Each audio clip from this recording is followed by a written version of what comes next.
거친 세상에서 실패하거든 그 손 못자국 만져라. 고된 일 하다가 힘을 얻으리 그 손 못자국 만져라. 그 손 못자국 만져라. 그 손 못자국 만져라. 주가 널 지키며 인도하시리. 그 손 못자국 만져라. 내가 어둠 속을 걸어갈 때에 그 손 못자국 만져라. 주가 참 평안을 내게 주시리. 그 손 못자국 만져라. 그 손 못자국 만져라. 그 손 못자국 만져라. 주가 널 지키며 인도하시리. 그 손 못자국 만져라. 내가 부활의 주 따라가려면 그 손 못자국 만져라. 내가 주 안에서 길이 살리라. 그 손 못자국 만져라. 그 손 못자국 만져라. 그 손 못자국 만져라. 주가 널 지키며 인도하시리. 그 손 못자국 만져라. 너의 죄악의 짐 무거울 때에 그 손 못자국 만져라. 마음 문 열고서 주를 모셔라. 그 손 못자국 만져라. 그 손 못자국 만져라. 그 손 못자국 만져라. 주가 널 지키며 인도하시리. 그 손 못자국 만져라. 사도신경으로 신앙 고백하시겠습니다. 전능하사 천지를 만드신 하나님 아버지를 내가 믿사오며 그 외아들 우리 주 예수 그리스도를 믿사오니 이는 성령으로 잉태하사 동정녀 마리아에게 나시고 본디오 빌라도에게 고난을 받으사 십자가에 못 박혀 죽으시고 장사한 지 사흘 만에 죽은 자 가운데서 다시 살아나시며 하늘에 오르사 전능하신 하나님 우편에 앉아 계시다가 저리로서 산 자와 죽은 자를 심판하러 오시리라. 성령을 믿사오며 거룩한 공회와 성도가 서로 교통하는 것과 죄를 사하여 주시는 것과 몸이 다시 사는 것과 영원히 사는 것을 믿사옵나이다. 아멘.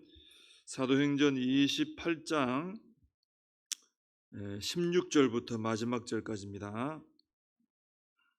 사도행전 28장 16절부터 마지막 절까지 말씀을 봉독해 드리겠습니다.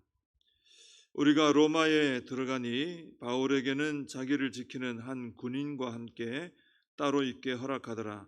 사흘 후에 바울이 유대인 중 높은 사람들을 청하여 그들이 모인 후에 이르되 여러분 형제들아, 내가 이스라엘 백성이나 우리 조상의 관습을 배척한 일이 없는데 예루살렘에서 로마인의 손에 죄수로 내준 바 되었으니 로마인은 나를 신문하여 죽일 죄목이 없으므로 석방하려 하였으나 유대인들이 반대하기로 내가 마지못하여 가이사에게 상소하며 내 민족을 고발하려는 것이 아니니라. 이러므로 너희를 보고 함께 이야기하려고 청하였으니 이스라엘의 소망으로 말미암아 내가 이 쇠사슬에 매인 바 되었노라. 그들이 이르되 우리가 유대에서 네게 대한 편지도 받은 일이 없고 또 형제 중 누가 와서 네게 대하여 좋지 못한 것을 전하든지 이야기한 일도 없느니라. 이에 우리가 너의 사상이 어떠한가 듣고자 하니 이 파에 대하여는 어디서든지 반대를 받는 줄 알기 때문이라 하더라. 그들이 날짜를 정하고 그가 유숙하는 집에 많이 오니 바울이 아침부터 저녁까지 강론하여 하나님의 나라를 증언하고 모세의 율법과 선지자의 말을 가지고 예수에 대하여 권하더라. 그 말을 믿는 사람도 있고 믿지 아니하는 사람도 있어 서로 맞지 아니하여 흩어질 때에 바울이 한 말로 이르되 성령이 선지자 이사야를 통하여 너희 조상들에게 말씀하신 것이 옳도다 일렀으되 이 백성에게 가서 말하기를 너희가 듣기는 들어도 도무지 깨닫지 못하며 보기는 보아도 도무지 알지 못하는도다. 이 백성들의 마음이 우둔하여져서 그 귀로는 둔하게 듣고 그 눈은 감았으니 이는 눈으로 보고 귀로 듣고 마음으로 깨달아 돌아오면 내가 고쳐줄까 함이라 하였으니 그런즉 하나님의 이 구원이 이방인에게로 보내어진 줄 알라. 그들은 그것을 들으리라 하더라.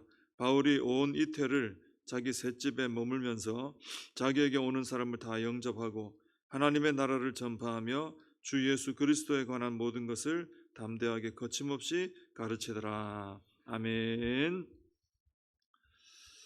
이제 로마에 들어온 이 바울은 한 군인과 함께 이제 따로 지낼 수 있도록 허락을 받았습니다. 그리고 이제 17절에 보시면은 사흘 후에 바울이 유대인 중에 높은 사람들을 청했다 하는 그런 내용이 나오죠. 아마도 이 사흘 동안은 그 30절에 보면은 이태 동안, 즉 2년 동안 바울이 여기서 지내게 되는데 셋집에 있었다 그러죠. 이 셋집 구하느라고 한 사흘쯤 걸리지 않았나 이렇게 생각할 수 있습니다. 그래서 바울은 지낼 거처를 마련하자마자 제일 먼저 로마에 있는 유대인 지도자들을 불러 모은 것입니다. 그리고 자신이 왜 로마에 오게 되었는가 그 자초지종을 설명을 해 주었습니다. 바울이 로마에 온 후에 제일 먼저 한 것이 이렇게 유대인 지도자들을 만난 것입니다. 이렇게 한 것은 바울의 마음에 자기 동족을 사랑하는 마음이 있었기 때문이죠. 그래서 이분들을 만나가지고 자기에 대한 오해도 좀 풀고 또 왜 여기 오게 되었는가 전하고 또 복음도 좀 전해야 되겠다 이런 마음을 가지고 유대인 지도자들을 초청한 것입니다.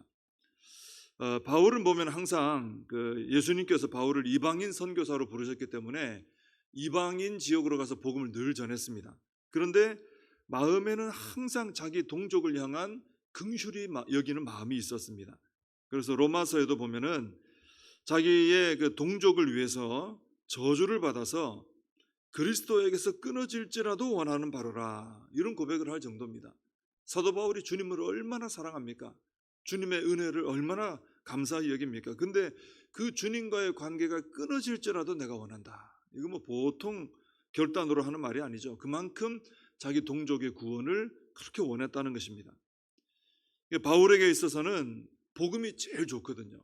바울에게는 다른 게 좋은 게 없습니다. 세상의 어떤 명예나 권력이나 돈이나 쾌락이나 이런 건 좋지 않고 바울은 복음을 제일 좋아하고 예수님 제일 좋아하고 구원받는 거 제일 좋아하는 사람인데 이렇게 유대 동족들을 먼저 돌아봤다는 것은 그만큼 유대 동족들을 사랑했다는 거죠. 우리가 어떤 좋은 게 있으면은 제일 먼저 내 사랑하는 사람들이 떠오르지 않습니까? 가족이 떠오르고 뭐 부모님이 떠오르고 자녀가 떠오르고 친구가 떠오르고 그렇게 되는 것입니다. 근데 바울은 복음이 제일 좋은 것으로 이렇게 여기고 있는데 제일 먼저 로마에 가서 유대인 동족들을 만났다. 그만큼 그들을 사랑하고 그들이 구원받기를 원했다 하는 것입니다. 바울에게 복음이 가장 좋은 것이었다라면은 오늘 우리도 마찬가지죠. 우리에게도 복음이 제일 좋습니다. 우리가 가지고 있는 것 중에 세상에 있는 것 중에 복음보다 좋은 게 없습니다. 내가 예수님 믿고 구원받았다 하는 이거보다 좋은 게 없는 거죠. 그래서 내가 예수님 만나서 구원받았다 하는 것을 생각하면은 이 좋은 것을 생각하면 누가 생각이 나는 것입니까? 내 가족들 또 내 사랑하는 사람들 먼저 떠오르게 되는 것입니다. 어떤 분들은 보면은 가족 구원을 위해서 늘 기도하지만 오랜 세월이 흘러도 별 이렇게 반응이 없으면은 좀 마음이 좀 실망도 하고 좀 굳어지기도 하고 좀 약간 포기하는 마음도 생기고 그런 분도 있습니다. 그런데 바울도 보면은 유대인들을 사랑하는 마음으로 이렇게 열심히 가는 곳마다 회당에 가서 전하고 로마에 와서도 또 모아놓고 제일 먼저 유대인들에게 복음 전하고 했는데 사실 유대인들은 뭐 거의 잘 안 받아들였습니다. 이방인들이 잘 받아들였죠. 그래서 바울은 늘 거절당했고 또 심지어 핍박당하고 열심히 동족을 사랑하는 마음으로 전했는데 돌아오는 건 핍박이에요. 그래도 바울은 로마에 오자마자 또 제일 먼저 자기 동족들부터 초청해서 그들에게 또 복음을 전하는 거예요. 하나님께서 그만하라 하시기 전까지는 하나님께서 주신 마음, 내 사랑하는 사람들에게 내 가장 소중한 복음을 나 전해야 되겠다.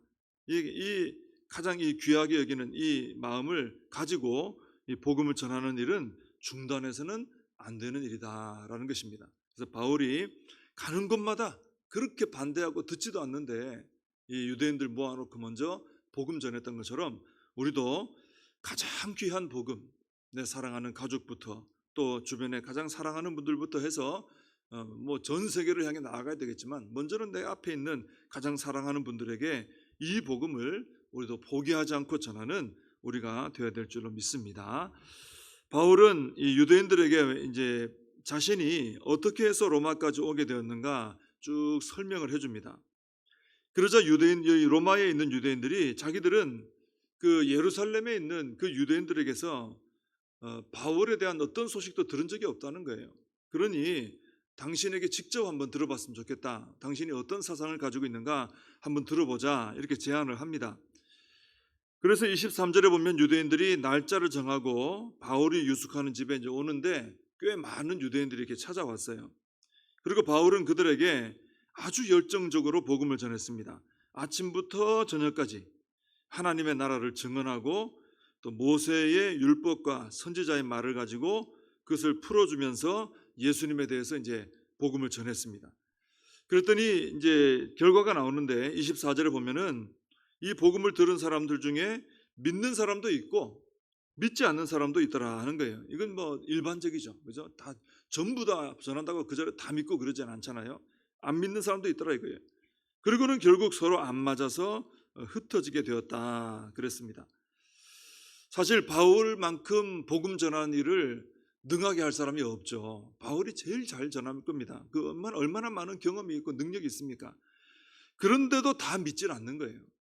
그러니까 우리가 복음 전할 때 사람들이 안 믿는다고 안 받아들인다고 실망할 거 없다는 거죠. 믿는 사람도 있고 믿지 않는 사람도 있었습니다. 특히 보면 결국 흩어졌다, 모임이 없어졌다 하는 걸 볼 때는 안 믿었던 사람, 안 받아들인 사람이 더 많았다는 걸 알 수 있습니다. 믿는 사람이 더 많았으면 모임이 계속 이어졌겠죠. 근데 안 믿는 사람이 많다 보니까 그냥 이제 흐지부지 된 것입니다. 자, 이 일을 보면은 이 능력 있는 바울조차도 이렇게 수많은 사람에게 복음 전하고 교회도 세우고 했던 분이 전에도 이런 일이 있다는 걸 볼 때 구원은 역시 사람의 손으로 할 수 있는 게 아니고 우리 사람의 뜻대로 되는 것도 아니고 하나님의 뜻대로 하나님의 능력으로만 된다라는 것을 깨닫게 된다는 것입니다.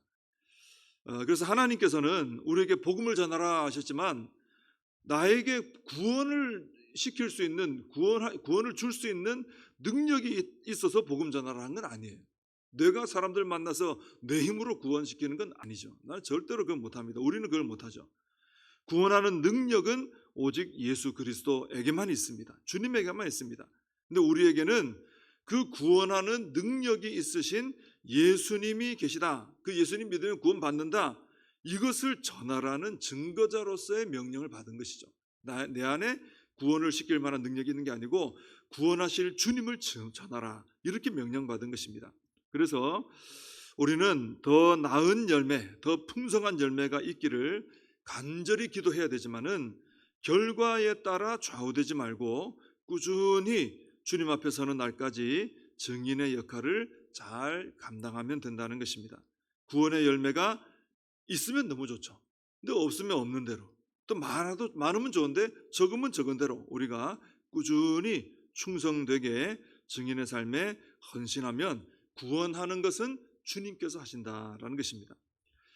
이 바울은 이 받아들이지 않는 유대인들을 보면서 이사야의 예언이 옳았다 하는 것을 깨닫습니다. 그래서 26절, 27절에서 이사야서의 말씀이 이제 말씀을 인용하면서 이제 이 사람들에게 이제 말을 해주는 거죠. 그 예언이 맞구나 하고 얘기해 줍니다. 그래도 바울은 30절에 보면은 온 이태를 셋집에 머물면서 그 2년 동안 자기 집에 오는 사람들 영접해서 계속 복음 전했습니다. 이 사람들 안 받아들이는구나. 내 동족은 이제 이렇게 안 받아들이고 배척하는구나. 말씀이 성취됐구나. 이런 말은 했지만 그래도 포기하지 않고 계속해서 복음을 전하는 거예요. 근데 사실 바울은 이때 꽤 자유롭게 보이긴 하지만 가택 연금되어 있는 거나 똑같습니다. 집에 있지 밖에 돌아다니지 못해요. 우리 같으면은 밖에 못 나가고 집에 있으라 하면은 뭐 이제 무슨 사명이나 복음 전하는 거나 그냥 포기하고 앉아 있게 되겠죠. 그런데 그럴 가능성이 높은데 이 바울은 안 그랬다 이것입니다. 가택연금이 되어 있는데도 자기가 할 수 있는 방법을 찾아서 또 복음을 전합니다. 초청해서 전하는 게 초청해서.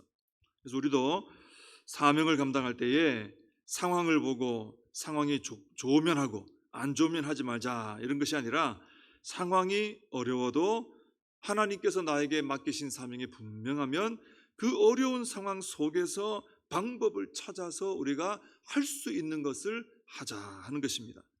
복음에 대한 또 사명에 대한 열심인 것이죠. 자, 이렇게 내게 맡겨주신 사명에 대해서 열심을 가지고 방법을 찾아가면서 하는 이런 사명자 하나님께서 굉장히 기뻐하신다는 겁니다. 이런 분들을 통해서 열매를 거두게 하시고 또한 영광을 받으실 줄로 믿습니다. 기도하겠습니다. 하나님 아버지, 사도 바울이 이제 로마에 들어가서 거기서도 유대인들을 만나 먼저 그들에게 복음 전하는 것을 보게 됩니다. 하나님, 저희들도 가장 귀하고 복된 복음, 이 귀한 복음으로 내가 구원받았는데 내 가장 사랑하는 가족부터 또 친구들, 가장 사랑하는 분들 먼저 떠올리게 하시고 포기하지 말고 내 사랑하는 분들에게 이 복음을 전하는 저희들이 되게 하여 주시옵소서. 하나님 아버지, 사도 바울은 참 어려운 형편이었지만은 포기하지 않고 그 어려운 형편 속에서도 어떻게 하면 내 사명을 계속 감당할 수 있을까 고민하면서 방법을 찾아서 유대인들에게 계속 복음을 전했습니다. 저희들도 사명 감당하다 보면 또 여러 가지 또 복음을 전하거나 여러 가지 일에 우리가 헌신하다 보면은 상황이 참 가로막을 때가 있습니다. 하나님, 그러나 그때 상황 때문에 주저앉지 말게 하시고 멈추지 말게 하시고 그런 상황 속에서도 하나님께 기도하면서 방법을 찾아내고 하나님 최선을 다하는 저희들 사명자들이 되게 하여 주시옵소서. 예수님의 이름으로 기도하옵나이다. 아멘. 주님과 주신 기도로 예배를 마칩니다. 하늘에 계신 우리 아버지여, 이름이 거룩히 여김을 받으시오며 나라의 임하옵시며 뜻이 하늘에서 이룬 것 같이 땅에서도 이루어지이다. 오늘날 우리에게 일용할 양식을 주옵시고 우리가 우리에게 죄진 자를 사하여 준 것 같이 우리 죄를 사하여 주옵시고 우리를 시험에 들게 하지 마옵시고 다만 악에서 구하옵소서. 대개 나라와 권세와 영광이 아버지께 영원히 있사옵나이다. 아멘. 말씀 붙들고 함께 기도하시고 이 나라 민족을 위해서 우리 교회와 다음 세대 또 우리 청년대학부 수련회를 위해서 우리 사명 붙들고 함께 기도하겠습니다.